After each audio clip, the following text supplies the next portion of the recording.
Hi, this is Sabrina from Sacramento. I was calling to find out if you could tell me 3 tips to improve my resume. Thank you. All right, Sabrina from Sacramento. Wow, that's the second caller we've had from Sacramento. We had a caller last week from Sacramento. So Sabrina from Sacramento wants 3 tips to improve her resume.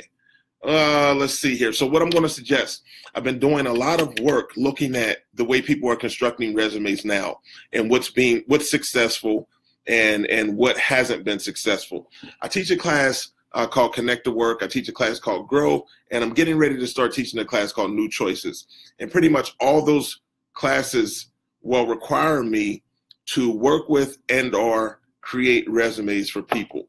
So with that being said, I get a chance to experiment a little, and I get to kind of see what works, what format works best. And then, you know, there's some tools out here that will allow your resume to get through the applicant tracking system. But to answer your question, 3 resume tips. So I'm gonna suggest in today's market, put a headline on your resume, an attention-grabbing headline. So once again, an attention-grabbing headline.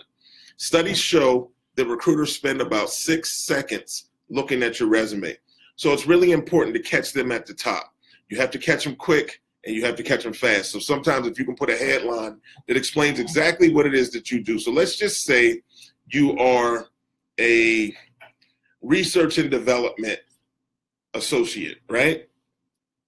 Put right at the top of your resume, research and development specialist, R&D specialist. Actually, I would prefer you put research and development specialist because those words are going to track well in the applicant tracking system. So grab them with that headline initially so they know exactly what it is that you do.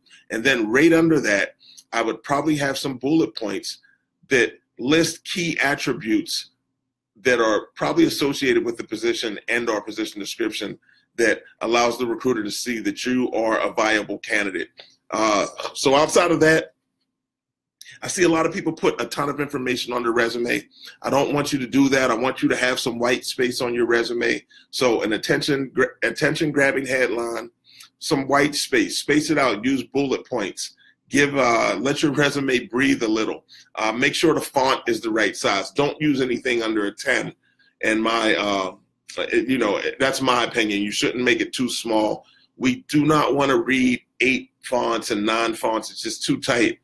Also, I'm going to suggest that you make your resume accomplishment-based. And by that, I mean list your accomplishments. Don't just go through and list duties and responsibilities, but list accomplishments.